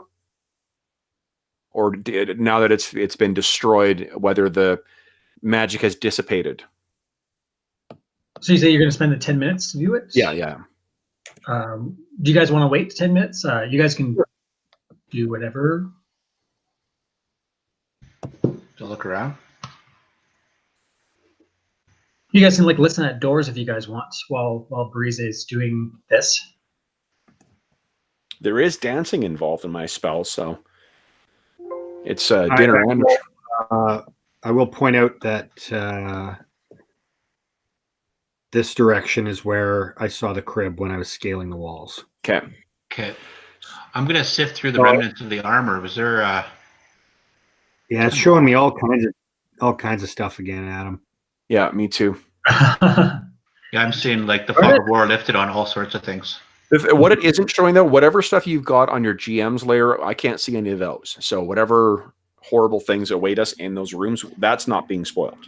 Excellent. So while you guys are doing it, like, Brise's like lit up staff kind of shows that the paneling on the wall shows armor. Now, to be honest, I think that because 5e's concentration mechanic, as soon as I cast Detect Magic, that light's going to go out. Okay. Right? Because I can only concentrate on one spell at a time. Right. So just we'll say you notice this beforehand, but it's like you notice tiny corpses hanging from the trees and worms bursting up from the ground. Is there a fireplace now? Like if there's a fireplace in here, I would have lit that before, so we're not left in darkness. I think these two guys can see in dark, but darkness. Do we have a lantern or a candle or anything like that? There's oil lamps here against the Great. wall. Let's light one of those. I'll Sure. Get one of those going and then start my. And then would have started my spell. You guys notice that this double door here has stained glass, like dusty stained glass in the shape of a windmill. That's the family. Yeah, family crest.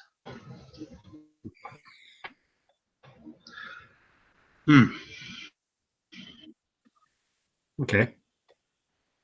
Can I peer through that stained glass or this double door? Yeah, this one here. Yeah, I'll see if I can see anything through the stained glass. Right. Roll perception. All right. Yeah, it's going to be hard to. Although I think I'm like 2 nat 20s out of 3 for perception rolls. So no, nat 1. One doc speaketh too soon. Yes. Yeah, it's pretty opaque. You can't quite see through to the other side. All you can see is like the colors of the windmill, and you get a bit like mesmerized by like the color pattern of the windmill, and it almost seems like the windmill is like turning, and you guys notice Kills is just sort of staring at the door for like a good half of Barize's ritual. Mhm. See anything, Kills? Then that kind of snaps you out of it, and you're like, oh. Hey, what's going on? No, nothing. Okay. So we've got a couple of doors. This one right behind you, the double doors, and then there's a couple more on the other side of the main room here, the landing. We'll wait for Barize's spell to finish and then get through some of these. Okay. Mhm. So, whenever it finishes, is there any lingering magic in that armor? There's no lingering magic in the armor, but I think even if you cast it as a ritual, it lasts a certain duration. Yeah, it's got a concentration, a max 10 minutes. So I'm just going to maintain that until I have to do something else. And what's the range? Range is self. So, and as a presence of 30 feet. Actually, I've got it in the chat. Right.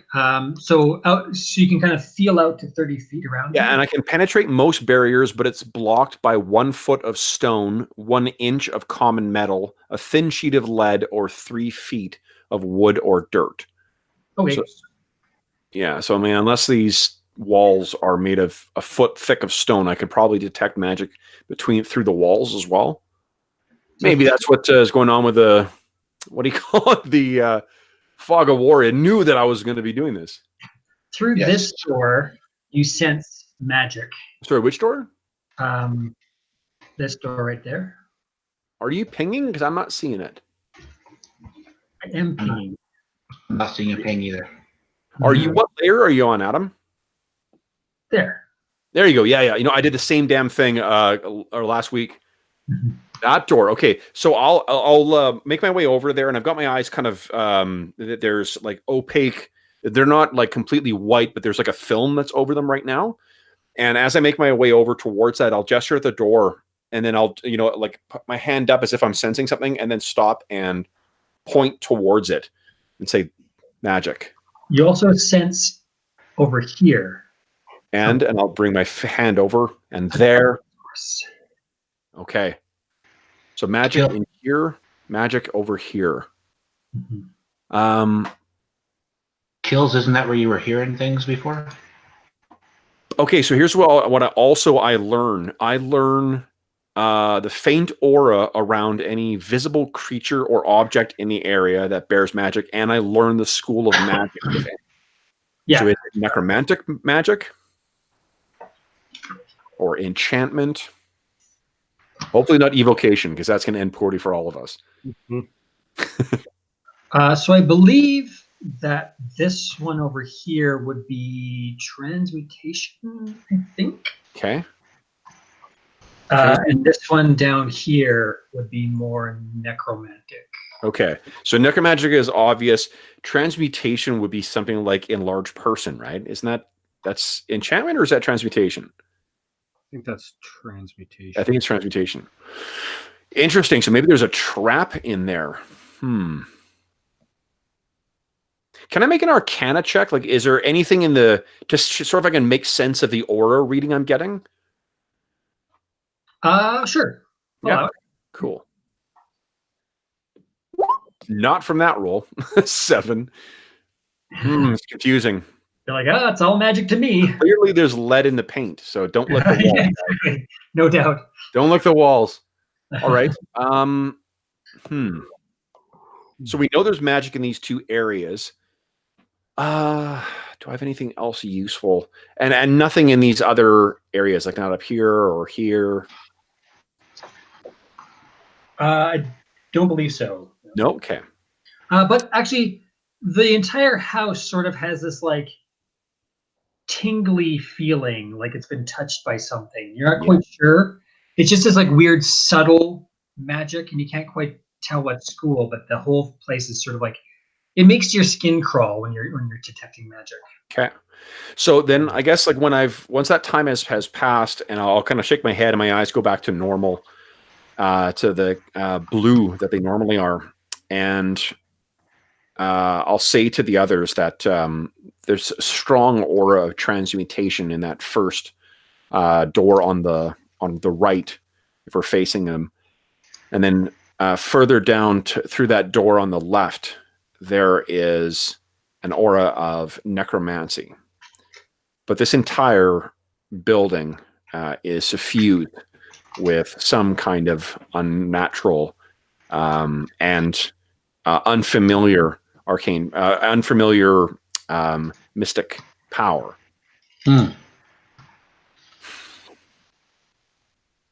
Did you hear anything in those doors? Those two ones in particular? Let's try knocking on them. Let's see if we draw anything out. Oh no, I did hear something. It was it this room, Adam? Yeah. In that direction, you kind of heard like the murmuring of like a cooing mother trying to soothe. Oh, and that's down that's here? where I saw the crib. Yeah, and yeah. So it's by the baby crib. Kind of heard sounds of like a cooing mother. So what do we think, guys? Crib, necromancy. There was It's all that good. thing that was fascinating kills up here. There's the transmutation behind this door, and then there's necromancy behind the other. My vote would be for transmutation before necromancy.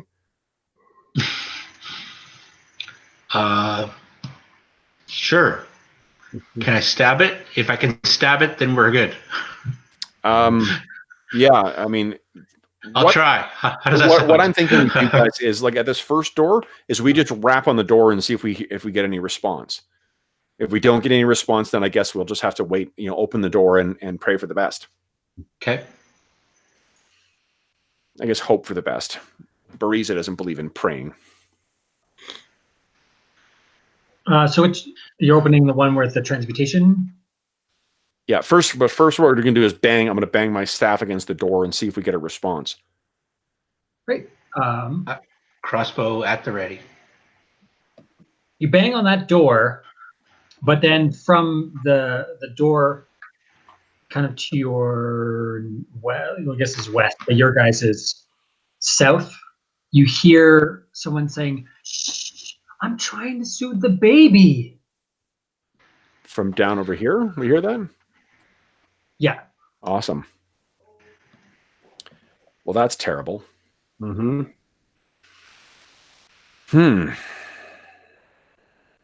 Let's still see. I hate that I can see what's in the room. Unfortunately, I'm trying not to clear. I think my character would still want to clear out that door first. Transmutation is something she has some familiarity with, at least. Necromancy is something that is really a realm of the unknown for her. All right. I'll try the door. Okay. Alrighty. Back to my cursor. I keep switching to that stupid drawing, the green tool that. Oh yeah. The fart spray.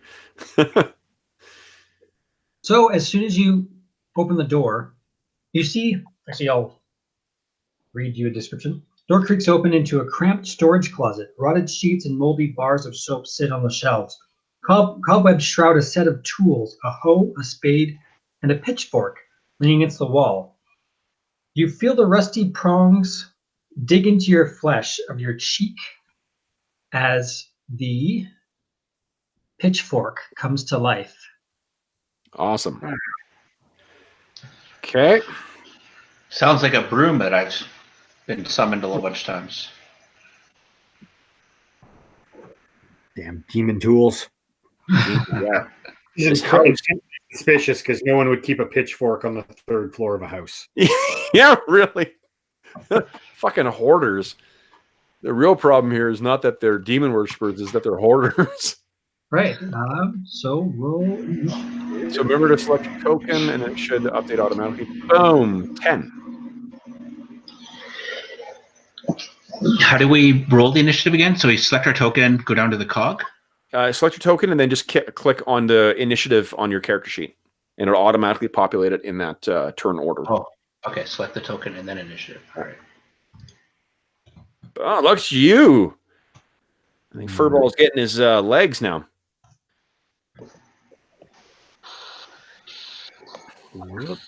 Pitchfork of Doom gets a 0. That's good. He did not get a 0. He got 22. 22. Bullshit. But for some reason, it's like I'll enter the number and then it'll be like 0. I'm like, so then I enter the number again. So it's doing funny things again. Okay. All right. Oh boy. So yeah, you open the door. Pitchfork attacks. Dang.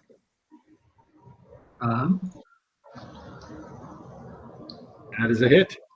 So so you feel like against your cheek the pitchfork's prongs, but then the broom handle swings up and hits you in the crotch for 8 damage. Oh! Wow, that is like crotch-ending damage. Whew. Right, Canuck. Wow, it's time for, like, can I even shoot a crossbow? In game terms, I guess you can shoot a pitchfork with a crossbow, but sure, what the hell? You're a badass adventurer. Hell yeah, you can shoot a animated crossbow or animated broom. Oh, you know what? This sounds like a good time to use my inspiration. Oh yeah, I forgot we got that. Better to use it than lose it, right? Adam, good to go? Sure. Yeah, use your inspiration. But that is not a hit. Oh. And that's not either. No, not a hit. Damn crossbow, it's not made to fight pitchforks. All right. So I hate to fall into the warlock stereotype. I'm not a warlock, I'm a druid, but I hate to fall into the druid stereotype here. I think. I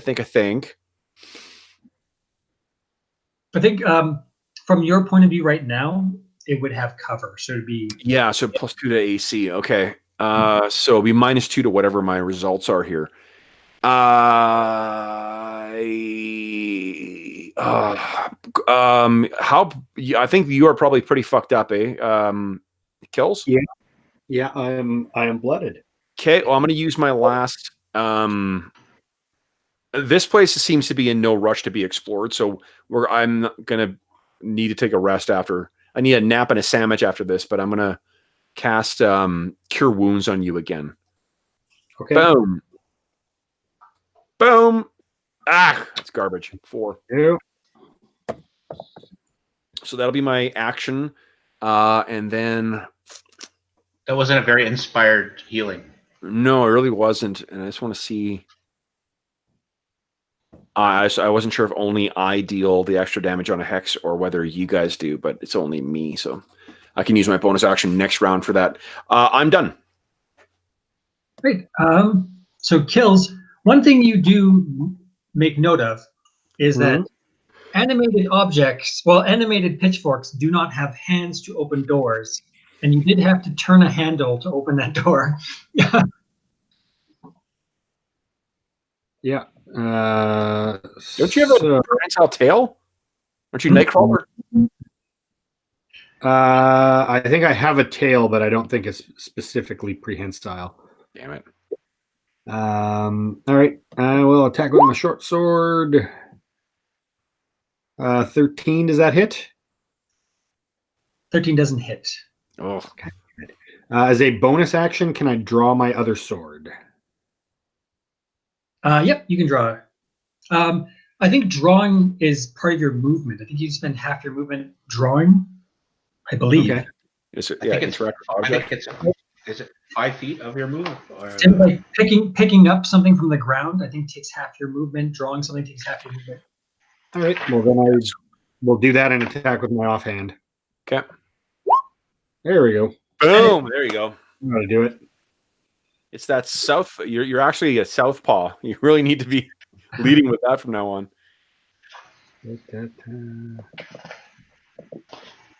3 points. Nice. Right. Oh, do you have a? Oh yeah, you don't add your strength or modifier your ability. Not on my modifier. offhand yet. No, nuts. Once we level up, I will. Hot damn. Right. Your blade digs into the wood and you do a bit of damage. And then it's going to Stab me in the face. swing and a How miss. would that roll? Ah. Fuck you, broomstick. Yeah, yeah. It's, as you're like parrying this pitchfork away. This is the strangest day of my life. So far. Here we go, Nuck. Okay, Take it down. so short sword it is. Oh, terrible! What? How many? Physical dice from now on, Dave. I have real dice sitting right here, and I've been like, no, I'll just keep going with roll 20. It's not that bad. You have been hit or Goodbye. miss with it though, haven't you? Hmm? Have you been? No, you. It's me and Chad have been up and down with it. You've been kind of sucking ass with it for the last little while. I've had 3 critical misses, I think. Okay. All right. So then on mine, that thing missed, and I'm gonna have to take a nap anyway. So I'm gonna use my bonus action to hex this fucking thing. And the way my hex looks, I think, is instead of like white or filmy, my eyes go jet black. And then this, I say something in a language that none of you guys understand, but you completely understand the intent. And it sounds like something passing through me, not a voice that's coming from me. So now I get I do 1d6 extra damage when I hit it with an attack. And the target has disadvantage on ability checks made with I'm going to say strength, I think. So it's got disadvantage on strength. Okay. Man, Hex is awesome. Holy shit. Okay, but that means also concentration. So that's taking out my concentration. And then I'm going to Eldritch Blast this. Mamma Jamma. No, how about I roll the attack? Wrong thing. Anticlimactic. Boom. That's going to probably miss, though. 14? 6, actually 12, because it's got cover. 14 misses, but do you want to use your inspiration? Yes, I do. Yeah, fuck yeah. Boom. No, 9. Come on. In Barovia, inspiration is actually curses. Just Yeah. figure it out. This is how Yeah. Figured it out. Dang. Okay, curse maintains next round. That broom is mine. I actually went to the Roll20 code and I like messed with the map system and the inspiration system just for this. Nice. So, Okay, so I guess it's off to you, bud. It kills. I'm going to attack it. Sword. Boom. Hits. nice. And offhand, 16. Hit. Nice. All right, let's roll up some D. Damage. 7 points on my on a strong hand and 3 on my offhand. So 10 total. It Nice. snaps in half and clatters to the ground. Awesome. My eyes return to normal.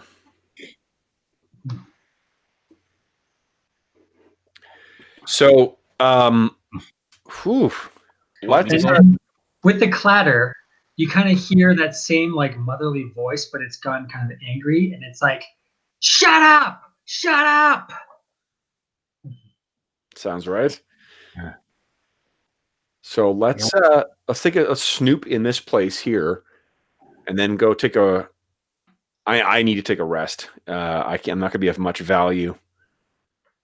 Yeah, at the very least, I want to I want to bandage my remaining wounds before we deal with an angry necromantic magic. Oh yeah, that's right. You spend hit dice. I mean, you've got 1 hit dice. So I got 1. So Okay. in that closet is just what you saw. You saw like the tools with spider cobwebs on it. Other than that, nothing in there. Okay. Do we want to confirm with Detect Magic again? Take 10 minutes. We could wait until later if you want. Yeah, I mean, like it's going to take us 10 minutes to cast the ritual anyway. Like I'm not going to use up one of my slots to do that. Right. But what I'm saying is, rather than do it and wait 10 minutes every time, we could just wait until there's a big pile of bodies and things, and you just walk around in safety, checking them all. No, but I mean, if we're going to take a rest now anyway, a short rest is what, an hour? Yeah, hour. 10 minutes on top of 60 is a pittance. So, I mean, if the Sure. other guys are going to go elsewhere I'm- to rest, I'm going to take 10 minutes to cast it again and confirm that there's no longer any transmutation aura. I'm good with that. Okay. I'm just gonna check out this crossbow and work on it. Maybe its aim's not set, sights are not right. Of course, I was trying to shoot a freaking pitchfork, a couple inches thick. But So are you guys going to be taking a short rest? yeah, Short rest, you get hit dice back. Yeah, I need a long rest to get my spells back. I don't know if you guys want. I mean, you guys can That's do the over. heavy lifting. Just we're out of heals now, so well, yeah, But a the long rest is overnight. yeah. Yeah. But we haven't had a rest since we arrived in Barovia, though. So I mean, this has been a long ass day anyway. I don't want to rest in this house though. Where we'd rather rest outside with those creepy kids. Oh well, yeah, I guess we could barricade ourselves in a servant's room or something. Yeah, like I'm gonna find it on the main floor. If we head down there and then drag those stuffed wolves out to the hallway, close the door. Yeah. I was also going to say I would feel better resting on the main floor. Yeah. Right. And So if we in floor. okay. I might look at that other crossbow that was down there too. There was a really nice one we left behind. Yeah. Yeah, that's right. Blame the. So what is it? A poor chef who blames his cooking implements. No, I'm just thinking if we're already starting to pilfer from this house, then well, why leave a nice crossbow behind? Heck yeah. If we got to bolt out the window at some point, I'm going to have a beautiful crossbow in my pack to sell somewhere. Yeah. So let's. I'm gonna take a look outside too. Like we've been in here at least 20 minutes now because of the rituals. Probably an hour. Those kids are just still standing around outside.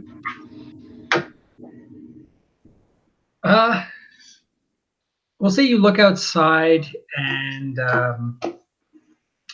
you don't see the kids. You're not sure if they wandered off or where they went, or maybe they could be hiding in the kind of like porch area there. Okay. But you kind of peer out these windows here, and you don't see them. Well, I'll go. I mean, I'll go outside and check and see if they're there. You get to this door, Yep. and it won't open. Of course not. And you get this like weird. It's like you push on it, and it sort of opens just a little bit, and you get this weird push back, almost like a force is holding it closed. Okay. I'll take the time to cast Detect Magic again because we're in no rush here. Is there an aura around that? And is there anything I can detect on the far side? You get that kind of like tingly feeling, uncomfortable feeling that you get throughout this entire house feels extra strong, like along this door. Right, but I can't tell what sort of like what type of magic that would be. Yeah. Okay. And it's almost like a feeling that you got in your gut just from being in Barovia when you first got here. Like it's almost like a magic of this land that you're feeling. All right. That sucks. Okay. Okay. We're definitely resting in this room then. Okay. Got a nap and a sandwich here. All right, so you go grab that crossbow. Yeah, I'm gonna check out what was still in the case. There was a light, a hand, and a heavy. So let's see. Cabinet. 3 crossbows, 1 heavy oak, 1 of lighter frame, and the other shaped to fit into a single hand. You've already taken the single hand one. Yeah. The lighter frame one was a light crossbow, and the heavy oak is a heavy crossbow. Okay. All right. Well, Was- And have you moved anything? Uh, we're moving those stuffed wolves outside into the hall. Have you moved them yet? That's No. what I intended to do. When you go to move them, they almost seem like they're bolted down somehow. maybe we don't want to rest in this room. Your image has a axe on it. So what's your name? Ganuk. Yeah. Can you do you actually have an axe? Can you just hack these fucking legs off and drag these things out? I could probably do that with my sword with enough time. Okay. Did you take the heavy crossbow, by the way? Which one looked nicer?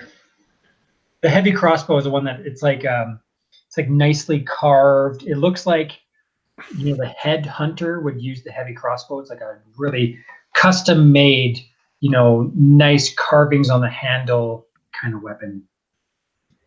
Okay.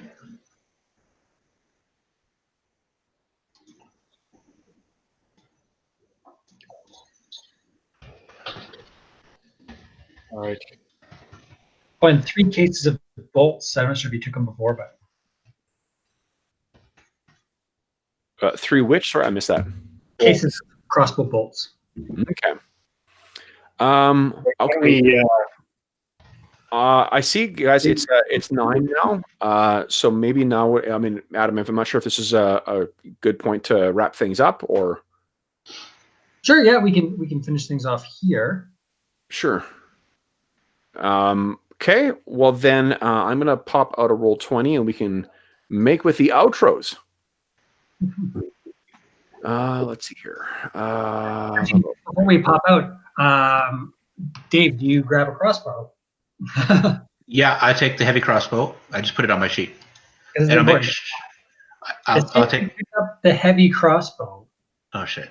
The stag's head slowly turns to stare down at you. Then all 3 wolves turn their heads, predatory black eyes watching you. Can I put it back? If I put it back, do they go back to their? Oh no, we'll end the session there. Ah, All right.